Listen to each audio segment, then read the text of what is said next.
Bayangkan dunia yang dicekam ketakutan, pasar saham berguncang, kekayaan lenyap, orang-orang berbisik tentang kehilangan pekerjaan, rumah, dan masa depan. Ini bukan fiksi, ini kenyataan pahit dari krisis ekonomi global. Sepanjang sejarah, umat manusia telah menghadapi gempa bumi ekonomi ini. Seperti getaran sebelum gunung berapi meletus, tanda-tanda peringatan sering muncul, utang yang menjulang, gelembung spekulatif, dan jurang pemisah antara si kaya dan si miskin. Tapi mengapa krisis ini terjadi? Apa kekuatan yang dapat mengguncang fondasi desa global kita? Untuk memahaminya, kita harus kembali ke masa lalu, memeriksa gema krisis masa lalu, dan luka psikologis mendalam yang ditinggalkannya. Tahun 1929, tahun yang akan selalu dikenang dalam sejarah ekonomi dunia. Dekade Roaring Twenties berhenti mendadak dengan jatuhnya Wall Street. Sebuah dekade yang penuh dengan kemakmuran dan optimisme tiba-tiba berakhir dengan kehancuran. Satu dekade kemakmuran hancur saat harga saham anjlok, ngikis tabungan dan menghancurkan impian. Orang-orang yang sebelumnya hidup dalam kemewahan, kini harus menghadapi kenyataan pahit. Maju cepat ke tahun 2008. Dunia menyaksikan dengan tak percaya saat runtuhnya pasar perumahan AS, memicu krisis keuangan global. Krisis yang mengingatkan kita pada kehancuran tahun 1929. Bank-bank diambang kehancuran, pemerintah pontang-panting, dan jutaan orang jatuh ke dalam pengangguran. Dampaknya terasa di seluruh dunia, dari pasar saham hingga rumah tangga. Ini hanyalah dua contoh dari banyak krisis ekonomi yang telah melanda umat manusia. Setiap krisis membawa cerita penderitaan dan pelajaran yang harus dipelajari. Setiap krisis, meskipun unik dalam pemicunya, memiliki benang merah yang sama, spekulasi yang tak terkendali, utang yang berlebihan, dan kegagalan untuk memperhatikan tanda-tanda peringatan. Pola yang berulang dari keserakahan dan ketidakwaspadaan. Tetapi dampak dari krisis ini jauh melampaui angka-angka di neraca. Mereka mempengaruhi kehidupan sehari-hari, menghancurkan bisnis, dan mengubah nasib banyak orang. Mereka meninggalkan jejak penderitaan manusia, mengikis kepercayaan, memicu kecemasan, dan menabur benih keresahan sosial. Setiap krisis adalah pengingat akan rapuhnya sistem ekonomi kita, dan pentingnya kewaspadaan. Para ekonom sering berbicara tentang tangan tak terlihat pasar, yang memandu penawaran dan permintaan menuju keseimbangan. Tetapi apa yang terjadi ketika tangan ini menjadi kepalan tangan, mencekik kehidupan ekonomi global? Salah satu penyebabnya adalah keserakahan yang tak terkendali. Ketika pengejaran keuntungan mengalahkan segalanya, investasi berisiko dilakukan, gelembung mengembang, dan sistem menjadi tidak berkelanjutan. Faktor lainnya adalah ketidaksetaraan. Ketika kekayaan terkonsentrasi di tangan segelintir orang, itu membuat mayoritas rentan terhadap guncangan ekonomi. Globalisasi, meskipun menghubungkan dunia, juga dapat menyebarkan penularan ekonomi seperti api. Krisis di satu sudut dunia dapat dengan cepat menyebar melintasi perbatasan bahkan pada negara-negara yang paling jauh. Memahami penyebab-penyebab mendasar ini sangat penting jika kita ingin mencegah sejarah terulang kembali. Krisis ekonomi tidak berdampak sama pada semua orang. Orang kaya, dengan portofolio mereka yang terdiversifikasi dan jaring pengaman, seringkali melewati badai, sementara orang miskin dan kelas menengah menanggung beban penderitaan. Negara-negara berkembang, yang seringkali bergantung pada ekspor dan investasi asing, sangat rentan terhadap kemerosotan global. Penurunan permintaan barang-barang mereka, atau pelarian modal yang tiba-tiba dapat melumpuhkan ekonomi mereka. Krisis keuangan 2008 misalnya, memiliki dampak yang menghancurkan pada negara-negara seperti Yunani dan Spanyol, di mana tingkat pengangguran yang tinggi dan langkah-langkah penghematan menyebabkan keresahan sosial dan ketidakstabilan politik.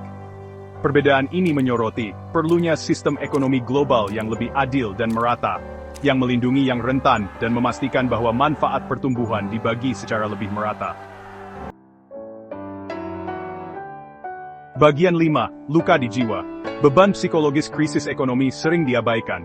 Ketakutan kehilangan pekerjaan, rumah, atau tabungan seumur hidup dapat melumpuhkan, menyebabkan kecemasan, depresi, dan bahkan bunuh diri.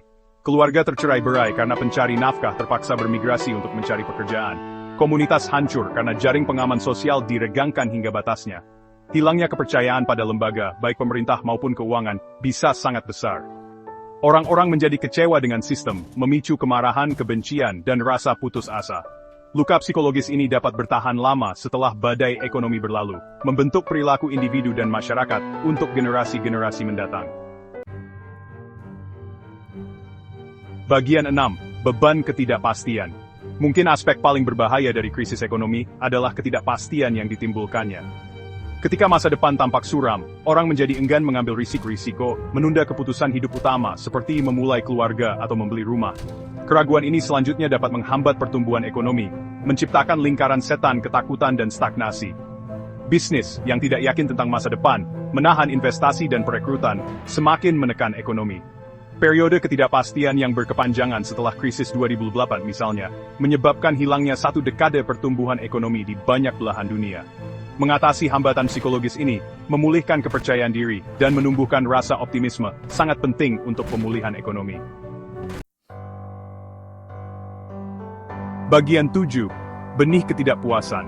Krisis ekonomi dapat menabur benih keresahan sosial dan politik. Ketika ekonomi runtuh, dampaknya tidak hanya dirasakan di pasar saham atau dalam angka-angka statistik. Ini menyentuh kehidupan nyata orang-orang, menghancurkan impian mereka, dan mengubah masa depan mereka. Ketika orang merasa sistem dicurangi untuk melawan mereka, ketika mereka melihat mata pencaharian mereka hancur sementara elit tampaknya terisolasi, kebencian membara. Mereka mulai mempertanyakan keadilan dan legitimasi sistem yang ada. Ketidakpuasan ini dapat terwujud dalam berbagai cara: protes, kerusuhan, munculnya gerakan populis, dan penolakan terhadap partai politik tradisional. Orang-orang mencari pemimpin yang dapat berbicara untuk mereka, yang dapat menawarkan harapan dan perubahan. Pemberontakan musim semi Arab misalnya, dipicu sebagian oleh keluhan ekonomi dan tingginya pengangguran. Ketika harapan untuk masa depan yang lebih baik memudar, orang-orang beralih ke jalanan untuk menyuarakan ketidakpuasan mereka. Sejarah mengajarkan kita bahwa periode kesulitan ekonomi dapat menjadi lahan subur bagi ekstremisme. Dalam masa-masa sulit, orang mencari jawaban cepat dan solusi mudah. Seringkali beralih ke ideologi yang menjanjikan perubahan radikal. Ketika orang putus asa, mereka lebih rentan terhadap ideologi radikal yang menjanjikan solusi sederhana untuk masalah yang kompleks. Mereka mencari makna dan tujuan dalam gerakan yang menjanjikan perubahan. Mengatasi akar penyebab ketidaksetaraan ekonomi dan memastikan distribusi kekayaan yang lebih adil dan merata, sangat penting untuk menjaga stabilitas sosial. Hanya dengan demikian, kita dapat membangun masyarakat yang lebih adil dan harmonis. Zahat, setiap orang memiliki kesempatan yang sama untuk berhasil. Bagian 8. Fajar baru. Terlepas dari kehancuran yang ditimbulkannya, krisis ekonomi juga dapat menjadi katalis untuk perubahan positif. Mereka mengungkap kelemahan dalam sistem kita, memaksa kita untuk menghadapi kebenaran yang tidak nyaman, dan memikirkan kembali prioritas kita. Depresi hebat misalnya menyebabkan terciptanya negara kesejahteraan dan mengantarkan era regulasi pemerintah yang lebih besar terhadap industri keuangan. Krisis 2008 mendorong reformasi yang bertujuan untuk membuat sistem keuangan global lebih tangguh dan transparan. Namun pertanyaannya tetap, sudahkah kita belajar cukup banyak dari krisis ini untuk mencegah bencana di masa depan? Bagian 9. Pelajaran dari jurang. Saat kita berdiri di jurang masa depan yang tidak pasti, pelajaran dari krisis ekonomi masa lalu menawarkan pengingat yang serius tentang taruhannya. Krisis ini mengajarkan kita bahwa ketidakpastian adalah bagian dari perjalanan kita, dan bagaimana kita meresponsnya akan menentukan masa depan kita. Kita harus beralih dari pemikiran jangka pendek dan kebijakan yang didorong oleh keserakahan menuju model ekonomi yang lebih berkelanjutan dan adil. Ini berarti mengadopsi pendekatan yang lebih holistik, yang mempertimbangkan dampak jangka panjang dari tindakan kita terhadap lingkungan dan masyarakat. Ini membutuhkan investasi dalam pendidikan, perawatan kesehatan, dan jaring pengaman sosial, mempromosikan literasi keuangan, dan mengatasi krisis iklim dengan segera. Kita harus memastikan bahwa setiap individu memiliki akses ke sumber daya yang mereka butuhkan untuk berkembang. Yang terpenting, dibutuhkan perubahan mendasar dalam nilai-nilai kita, menjauh dari pengejaran kekayaan materi yang tak henti-hentinya, dan menuju masyarakat yang lebih adil dan penuh kasih. Kita harus menumbuhkan rasa kebersamaan dan tanggung jawab sosial. Sejarah krisis ekonomi adalah kisah peringatan, tetapi juga bisa menjadi sumber harapan. Dari kehancuran, kita bisa belajar untuk membangun kembali dengan cara yang lebih baik dan lebih kuat. Dengan memperhatikan pelajaran dari masa lalu, kita dapat membangun masa depan yang lebih tangguh dan sejahtera untuk semua. Mari kita berkomitmen untuk menciptakan dunia yang lebih baik bagi generasi mendatang.